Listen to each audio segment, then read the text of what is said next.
Okay, yeah. Rohan, so if you could talk to us about the Nikon Photography School, how long has it been going on and how long have you been associated with it?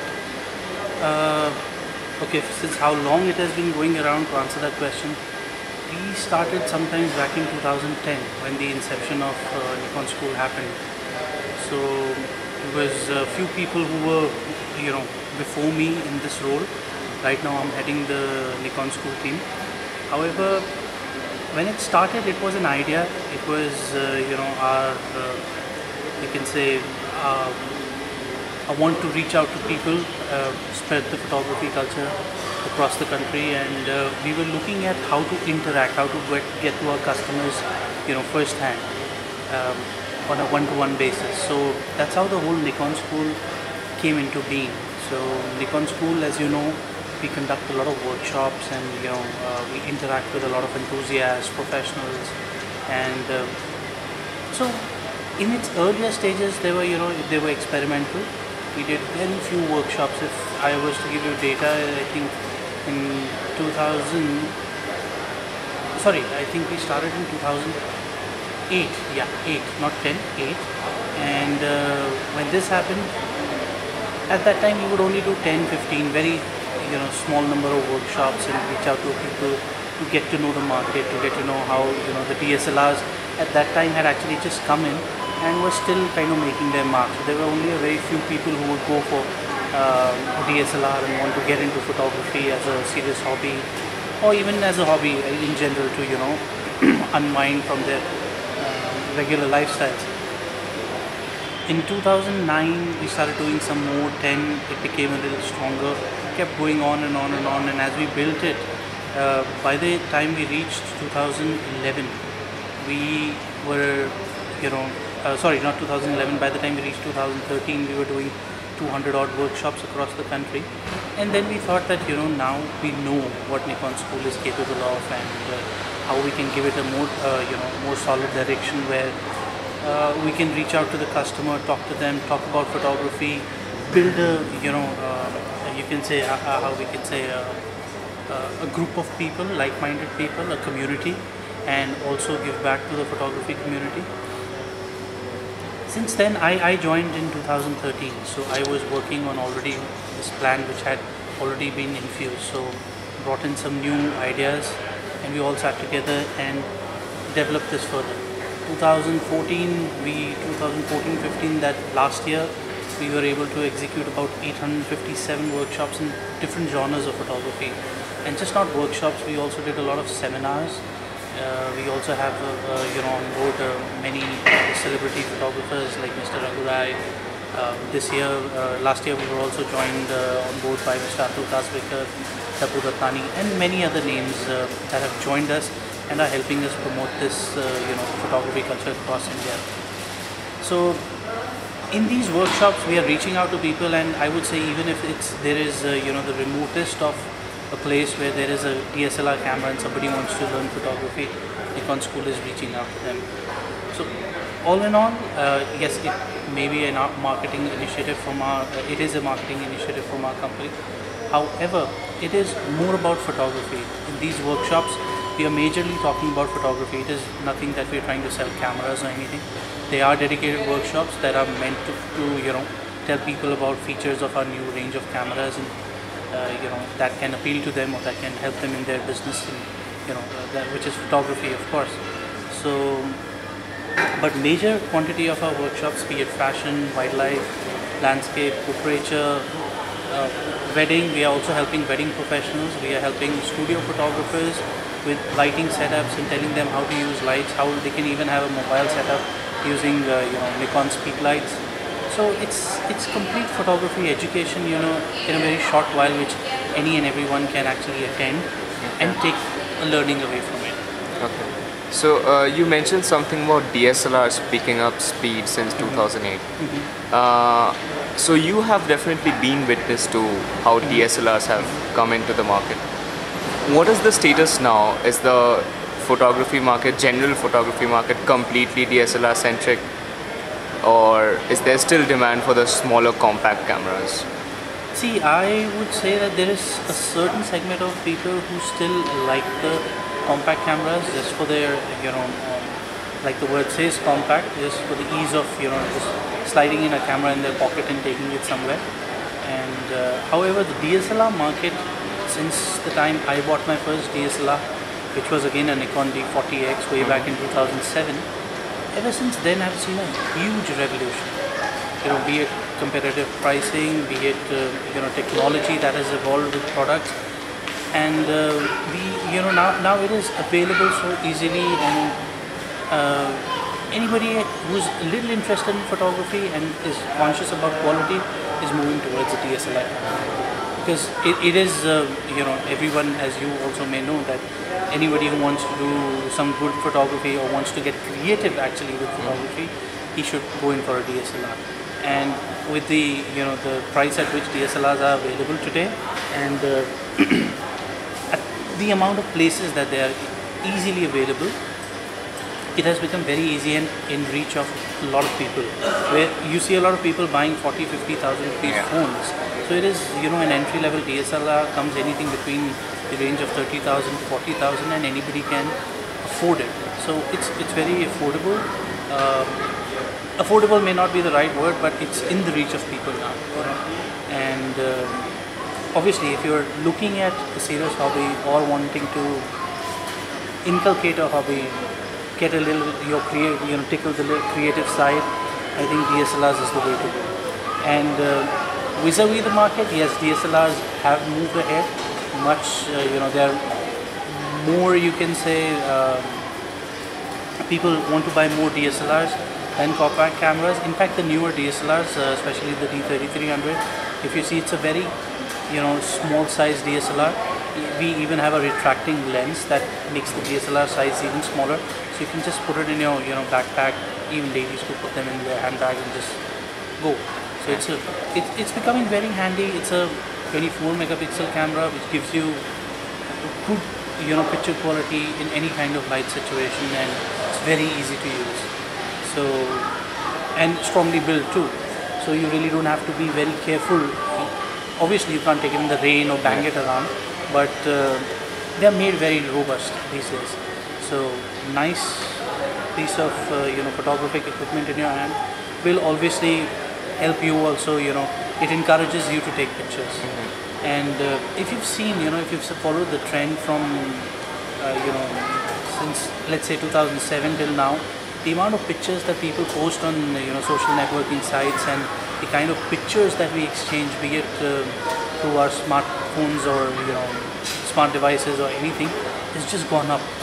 So talking about how the future would be, I would say that photography is a way of expression now.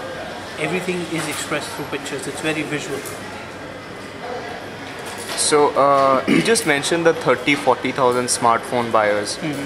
Do you think these smartphones, and now we've seen the cameras which they equip, which are actually quite good. So do you think these smartphone cameras have actually brought down the demand for, say, the 5,000 to 15,000 compact cameras that we once used to use? And also, how good are these smartphone cameras according to you in terms of photography? See, in terms of photography, they have evolved a lot from the earlier smartphones to now. But if I compare them to compact cameras, the compact cameras, technically talking, still have bigger sensors. So bigger sensors means that you have more capability of capturing light. A camera is a device that captures light and produces, a picture. So there is still a gap, but yes, that gap is, I think, is closing in. But I would say still there are a lot of compact cameras which are really good and which can produce amazing results, and cell phones still have a lot of gap to catch up. So it is known that it is a very well known, you can say it's very common now. Everybody thinks it's easier to carry a phone because it has a phone, a camera. Yeah, I mean everything in one device, rather than carrying another device. Yeah. But if you're a little conscious about the kind of pictures and you want good quality, better quality pictures, which you can even print and have you want to keep them for later, or just more megapixels in certain cases, you should go in for a compact camera. But choose your compact cameras very nicely, because they come loaded with features which probably in cell phones are still not there. They'll still have to kind of catch up to that. Plus compact cameras just give you better grip and ergonomics to hold and shoot in a much better way. Compact if you compare them to cell phones or smart devices, they're sleek.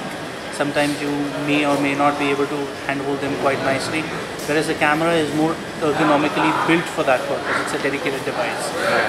So a gap that is closing in fast, but yes, there is still a lot of catching up for cell phones to do in terms of compact cameras. Okay. Do you personally use your cell phone for photography? Yes, I do. I won't say I won't. I do at certain times. As you know, it is easy to just pull out a cell phone and snap. But yes, if there's something of importance and something I really want to have as a good quality picture professionally, or if I'm a photographer basically. I'm very conscious about quality. Sometimes, yes, if it's really important for me to document and the moment is fleeting, I'll reach out for the nearest camera. It could be a cell phone, it could be a compact camera, it could be a DSLR, whichever is on me at the time. But to answer your question, yes, I do use cell phone to take pictures, but those are pictures which I just generally want to share with family, friends, or just want to post a quick documentation of something. Right. But something that is of value and I really want to preserve it or use it professionally, or I'm conscious about, I will still not shoot it on a cell phone. Okay. So talking about products now, there is this slight general consensus that Nikon cameras are for photographers, while Canon is more videography based. So how would you react to that? To say something like that, see, Nikon cameras and Canon cameras, both the brands make really good cameras. Yeah. So there is this, I understand where the question comes from, but with our newly, launched range of cameras, I don't think that is anymore a question. Yes, professionally talking, Canon had taken up, had gone ahead a little bit in terms of videography. They had, but with the present products that we have now, I do not think that is any more a question, because if people who haven't tried, they should actually venture out and try our D750, D810, D4S, and even for that matter our DX range of cameras, the newly launched 33, 55, 53 and the 7200, D7200. Each and every camera actually gives you really good results. And to take you back a little back in history, in fact we were the first ones to come out with a video feature in a DSLR, which was our D90. So maybe in certain, I would say in a certain set of people might think like that, but world around, I think a lot of people are shooting. In fact, even our own DSLR tutorials, all productions that we do are done on Nikon cameras. And if you're aware, a lot of Hollywood movies, TV series like Dexter, and many others have been shot on Nikon cameras. So yes, there is a preference. Some people like to shoot on Canon, some people like to shoot on Nikon, but Nikon is a camera for still photographers, and Canon for videographers is maybe a wrong fact. I think it's not correct. It would be incorrect to say something like that, because both the companies are making beautiful cameras with awesome features, and I think Nikon cameras right now are providing really nice low light capabilities and amazing video features. In fact, we are soon looking at a few, in the coming days, through Nikon School we'll also be starting DSLR video filming workshops. Okay. So I think that should pretty much educate people more on video and how videos will be, how you can use your DSLR easily to make videos and capture or travel logs or family events or things like that.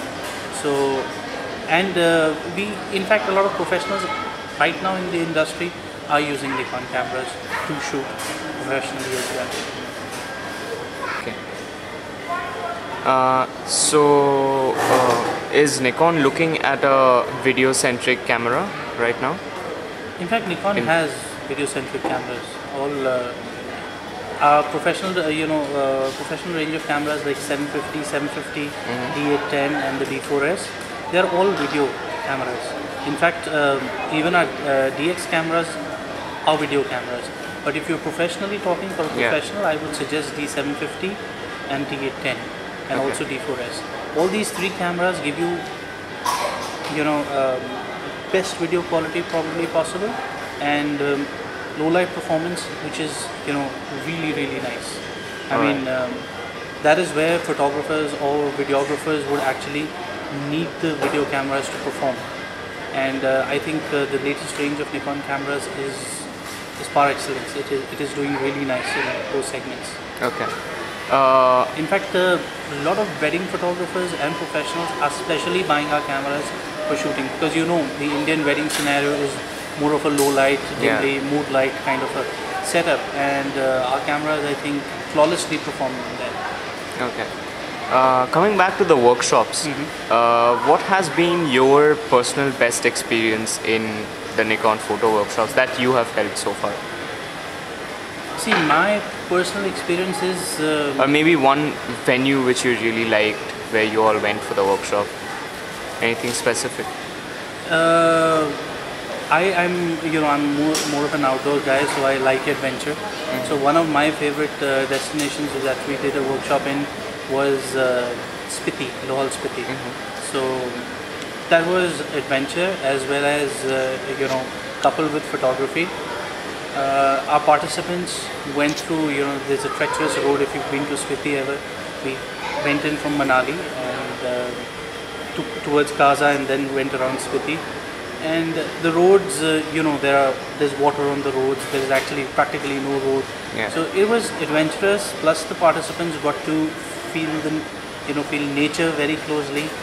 Photographers, in general, you would agree that like to go to places where there is less crowd and more scenic beauty. So one of our nature travel and landscape photography workshops at Spiti was one of my favorite experiences. One, it was the difficulty level of reaching a place, and then it's nature in abundance, and the best way you can see it is though the drive was a little difficult, but everyone enjoyed. What gets me going, or what makes me want to keep going to these places or conducting these workshops is when you see somebody achieve a certain goal and you are the person who's helping him do that in a creative way, like in photography, and you see somebody learn something new and the happiness that person has, and that just kind of makes me want to help them more, makes me want to talk about photography more. I'm the kind of I really like to share a lot of knowledge, and anybody who wants to learn and comes to me, that interaction that happens is something that is what, in fact, not only me, my whole team is like that. Our team of 8 members, each one is so passionate about photography that and likes to share his knowledge. Each one of us comes from a different field altogether. So I've got 2 pilots on my team, by the way. I've got art graduates. I'm an IT guy. In fact, there's another IT guy. So we are people who left or had a different career before and moved into photography, and it's just passion that drives us. And people who share similar thoughts and love photography, interacting with them is just such a brilliant thing. It's an experience I can't really share. Then it could be a group of 8-10 people, or it could be a lecture to about 100 students, or in a seminar to about 300 people. So it's just photography that keeps us going. It's our passion for photography, love for photography, that pushes us to reach. In fact, recently I visited Zero. I was invited by the Arunachal Photography Club, and Zero is a difficult place to get to, but it is so beautiful, and the people there were even more beautiful, very helpful, eager to learn photography. So like I said in the beginning, that wherever there's a camera and somebody wants to learn photography, we'll reach them. So how much has Nikon Photography School already reached out to in your tenure, and how have you seen people reacting to Nikon Photography School? So, Like, I'm sure you'd get even amateurs as well as professionals in your school.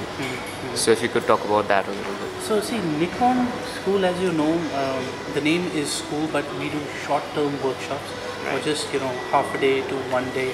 Some workshops are like 4 to 6 days, which are photography tours, and they are longer. And the best part about them is that the participants get to be with us continuously, discuss photography, reach their photographic goals, and learn a lot more, because it is one-to-one interaction. In fact, all our workshops are like this, but in an outdoor workshop there's more practical work. Indoor workshops we might talk about theory, and we might give you tips on how to do it, but in the outdoor workshops that we do, it is actual practical experience, hands-on. So if something needs to be done, we'll tell you and let you, help you make that picture right there and then. How it's helped, how Nikon School has evolved, I would say, or in my tenure, is that we've been very, rigorously been able to do workshops, reach out to people. In fact, in the last year, we were able to do over 850 workshops, where we reached out to close to 23,000 people. And this year, we've set ourselves an even bigger target, and I think we are almost halfway through, and I'm sure we're looking at a big year this year as well.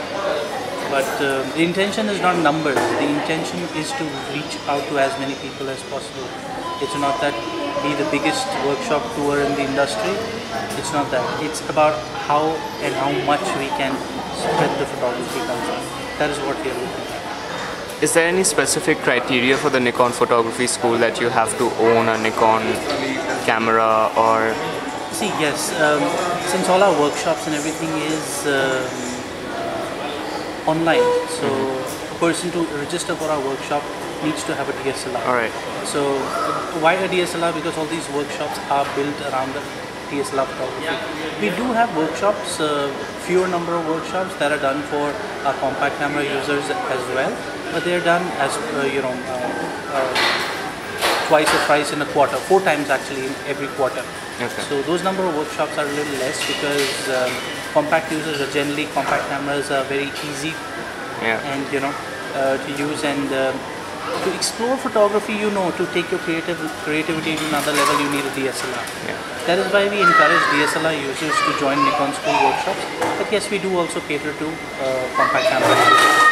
However, to answer your question, we will sorry about that. That's okay. We will need somebody to have a DSLR, because the workshops are built around the DSLR and how you can take it to, or maximize the output of a DSLR. Alright. So the learning bit is much more if you have a DSLR. And it's not just confined to Nikon users, other brand users can also join our workshops. Okay. Okay, last 2 questions. How was Coorg? Coorg was amazing. Beautiful place, my first time in Coorg. Good participation, interaction. In fact, last evening, you know that when we were shooting the time lapses and when we were shooting the time, sunset, that was, I think, the best time, because all of us got to make some really nice images. We were able to help a lot of people achieve time lapses, and also that is just one thing, and also get good pictures and try different effects at that same time. Slow shutter speed, and how to get the drama in the clouds, and how to maximize the exposure and the colors. So I think it was a good learning for everyone. We were how many, 18 or 19 of us that joined the workshop, and I think each one of us has some learning and has taken back. In fact, in the review session later, after the Coorg workshop, we saw some good images, and we helped people understand how they could better their imagery. Alright. Next question is, where next? Where next? So since you know that wildlife season has just started, all the wildlife parks and sanctuaries are opening now. So we have a big year set with respect to wildlife workshops, as well as festival time, because there's going to be festivals in Rajasthan, Gujarat. So we'll be covering all these festivals, most of them, and as workshops. As workshops. So Okay. we'll be having 2 to 3 4-day workshops, and taking people and helping them learn how to shoot in these scenarios, how to approach a certain event, or you can say a different landscape, a different occasion, a different genre altogether each time. Wildlife, because most of the wildlife sanctuaries have tigers, but we'll also be going to places where have leopards and other wildlife, because wildlife is one thing where people just have a that if you see tiger, that is wildlife, but actually it's not that.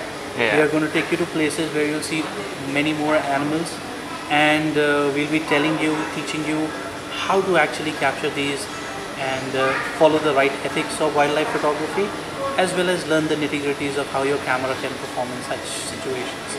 You can make great images. Okay. Thank you, Rohan. That was nice talking to you. Thanks.